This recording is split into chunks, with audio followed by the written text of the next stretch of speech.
Picture चालू करो बे। अब इस मुद्दे पर वो कह रहे हैं कि, और मुझे लगता है प्रीएम्प्ट कर लिया उन्होंने कि आप चंपत राय पर, अनिल मिश्रा, गोपाल राव सब पर सवाल पूछेंगे। उन्होंने कहा कि सबके खिलाफ कार्रवाई होगी। आपका जवाब इस पर अतुल? कार्रवाई सबके खिलाफ होगी ये तो सभी बोल रहे हैं। क्या? देश के प्रधानमंत्री और देश के गृह मंत्री जिनके ऊपर कानून व्यवस्था की जिम्मेदारी है, चोरी चकारी रोकने की जिम्मेदारी उनके अलावा। बोल और आरएसएस अब तक पाकिस्तान के साथ बिजी थी। अभी 2-3 घंटे के पहले उनको समय मिला पाकिस्तान से बातचीत करने के बाद। क्या बात कर रहे हैं? तो आज उनको थोड़ा दुख हुआ है, आज थोड़ा दर्द महसूस हुआ है। तो यूपी में अभी बर्बाद होने के लिए कुछ बचा है? एक जात को दूसरी जात के खिलाफ क्यों ब्राह्मण ठाकुरों के खिलाफ बोल रहे हैं?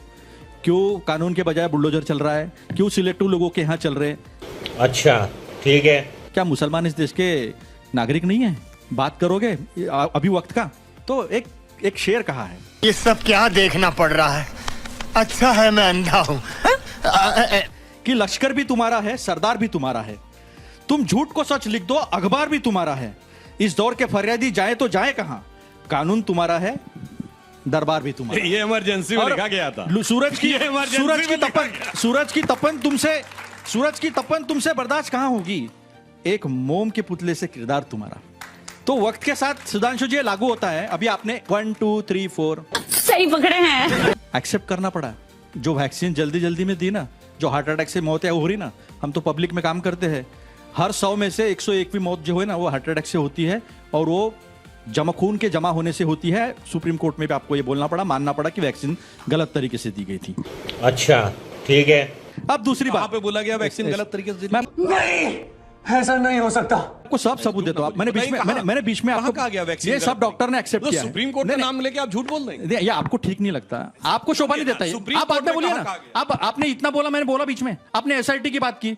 एसआईटी कैसे अपॉइंट होती बताइए मुझे। बोल बताइए, मैं बताता हूँ ना। बताइए एक्ट में कार्रवाई का बिल्कुल बताइए। बिल्कुल बताता हूँ मैं। जो धूल झोंकने का काम चल रहा है देश के हिंदुओं के बीच में, देश की जनता के बीच में, वो ये है कि कमीशन ऑफ इंक्वायरीज एक्ट में सेक्शन 3 में टर्म्स एंड रेफरेंसेस दिए जाते हैं। एसआईटी अपॉइंट करने के बाद कहां किस तरह से इंक्वायरी करनी है, उसको कहते हैं टर्म्स एंड रेफरेंसेस। मुझे दिखाओ कहां है टर्म्स एंड रेफरेंसेस? कहीं भी नहीं।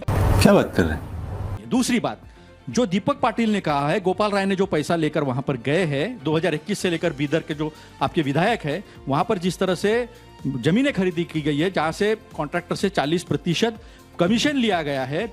आज जो वहां पर संतोष दुबे जी है, करपात्री महाराज जो है, वहां के सारे साधु संत जो आरोप लगा रहे, मैं सब देख रहा था, छानबीन कर रहा था कि साधु संतों का क्या कहना है। तो साधु संतों का कहना पहले से यही है कि कार सेवा के वक्त जब 1400 करोड़ जो जमा हुए थे वो बीजेपी खा गई। हम नहीं कह रहे। अरे बाप रे, ये तो धोती खोल रहा है। ये निर्मोही अखाड़े के साधु संत कह रहे हैं, ये वीएचपी के साधु संत कह रहे हैं।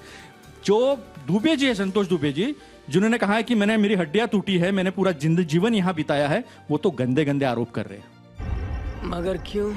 सुधांशु जी, मैं यहाँ पर वो लेकर जो एक चर्चा की एक मर्यादा होती है उसको भंग नहीं करूंगा, क्योंकि प्रभु राम का है घर है वो। तो वहां पर होम स्टे से लेकर सारे आरोप जो हुए हैं वो बहुत ही गंदे और घिनौने हैं। दिन का रजिस्टर क्यों मेंटेन नहीं हुआ? 2020 में फ्लैग किया था ऑडिटर ने। एसबीआई ने कहा था कि यहाँ पर जो घपले हो रहे हैं, जो अपॉइंटमेंट्स हो रही है, उसके ऊपर ऑब्जेक्शन लिया था। ऑडिटर ने लेयर्स के बारे में बात कही थी कि फाइनेंशियल मैनेजमेंट के लेयर्स होते हैं, वो लेयर्स इसमें मिसिंग है, यहाँ पर घपला हो रहा। सही पकड़े हैं। जिस महिपाल चीफ अकाउंटेंट थे, उन्होंने जो सवाल खड़े किए हैं, तो उनको ही वहां से हटाया गया। तो ये दिख नहीं रहा है।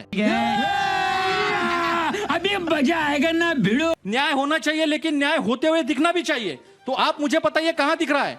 चंपत राय को जो कहा था कि हनुमान है, वो हनुमान ही लूट गया। और सबसे आहत करने वाली बात तो यह है कि बाबा बागेश्वर कह रहे हैं कि मुझे सच पता है। शर्म करो शर्म। और मैं अगर सच कह दूंगा तो ये वो जो बड़े लोग हैं वो मुझे निपटा देंगे।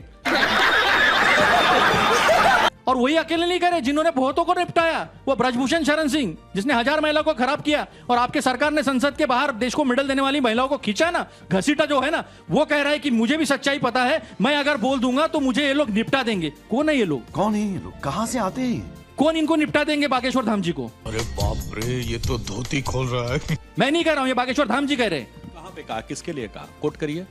अरे कहाँ? अरे सब जगह ओपनली अवेलेबल है। सुधांशु जी, आपको शोभा नहीं देता है? आपको कुछ भी बिल्कुल नहीं। अगर बागेश्वर धाम ने नहीं कहा होगा तो मैं कल से डिबेट में नहीं आऊंगा। अभी मजा आएगा ना भिड़ो। और कहाँ होंगे तो आप नहीं आओगे। जो लोग करेंगे अगर उनको कहाँ दंड होंगे मिलेगा। तो आप यहाँ नहीं आओगे। बताइए, कोर्ट करिए। जली ना, तेरी भी जली ना। मैं तो आपको बता रहा हूँ, मैं नहीं आऊंगा अगर मैं झूठ बोल रहा हूँ तो। नहीं, अगर मैं नहीं आप नहीं मगर आना। बताओ भाई, अरे जब कोर्ट सब कर रहा जगह है तो सब अवेलेबल है अभी। चलिए ठीक है, अगले दो तो लोगों को लाते हैं। जरा चुनावों पर भी आ जाइए कि 27 के चुनाव के लिए तैयार हैं पाटिल साहब। बिल्कुल अखिलेश सब जी कह तैयार रहे है, हैं चुनाव के लिए तैयारी है। चलिए आप माइक उठा लीजिए। सपा के कंधे पे गजब बेइज्जती है। सपा के कंधे पे चल के चढ़ा तैयार है। चोट लगेगी और मैं विवाद में फंस जाऊंगा खुद, क्योंकि वो लोग बड़े पावरफुल लोग हैं। ये ब्रिजभूषण शरण सिंह आप सुना रहे इसलिए मारे डर के मैं सच नहीं बोल रहा हूँ। हैं। मैं मारे डर के सच नहीं बोल सकता। देखिए, सच अगर बोल देंगे तो बहुत चोट लगेगी और मैं विवाद में फंस जाऊंगा ये खुद। ब्रिजभूषण शरण सिंह है। चलिए ठीक है, आज मेरे आप उनकी पास बात सुना रहे हैं। निकाल लीजिए सर, निकालिए जल्दी से। नहीं, ऐसा नहीं हो सकता। अरे वाह, लेकिन ऐसा कैसे हो सकता है?